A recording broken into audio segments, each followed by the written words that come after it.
Tuloy ang pagsuyod sa mga flood control project na bistong hindi inayos at pinabayaan na lang umano ang dike na unti-unti nang nasisira sa San Teodoro Oriental, Mindoro. Inireklamo na raw yan noon sa DPWH pero walang nangyari. Nasa frontline ng balitang yan, Simon Gualvez. Nakuna ng News 5 ang unti-unting pagkawasak ng bahagi ng diking itinayo para sana protektahan sa baha ang San Teodoro Oriental, Mindoro. Matapos ang malakas na ulan kagabi, agad itong pinuntahan ng lokal na pamahalaan. Napag-alamang hindi ito ang unang beses na gumuho ang dike.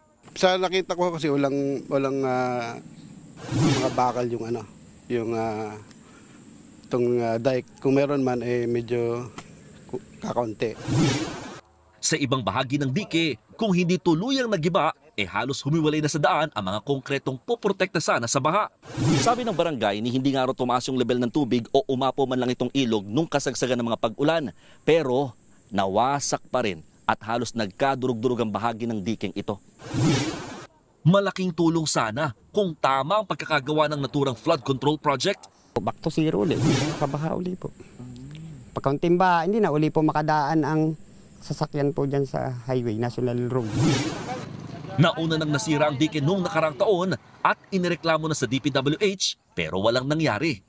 Sa sulat ni Oriental Mindoro 1st District Representative Arnan Panaligan sa DPWH, nakasaad na nasira ang bagong gawang flood control project bago pa man magpabaha ang superbagyong Karina.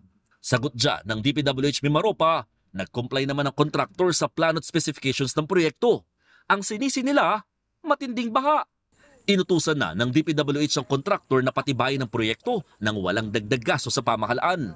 Base sa rekord ng gobyerno, pumalo sa hanggang 144 million pesos ang halaga ng kada kontrata para sa tatlong phase ng flood control project sa Bigaan River. Natapos noong 2022 at 2023 nang hindi man lang doon nakipag-ugnayan ng kontraktor sa LGU. Hindi namin alam kung ito talaga yung disenyo na ipinasa nila. Kung ito po yung disenyo, sa isang tingin po namin, hindi po siya angkop do sa lugar at saka do sa volume at current po ng tubig na dumadaloy po dito. Sinusubukan pa namin kunin ang panig ng mga sangkot na kontraktor. Nagbabalita mula sa frontline, Mon Gualvez, News 5. Mga kapatid, Ed Lingaw po, maging maalam at may pakialam sa mga napapanahong balita sa ating bansa. Para sa mas malilimang pagtalakay at paghimay sa mga issue at headlines, mag-follow at mag-subscribe sa social media pages ng News 5.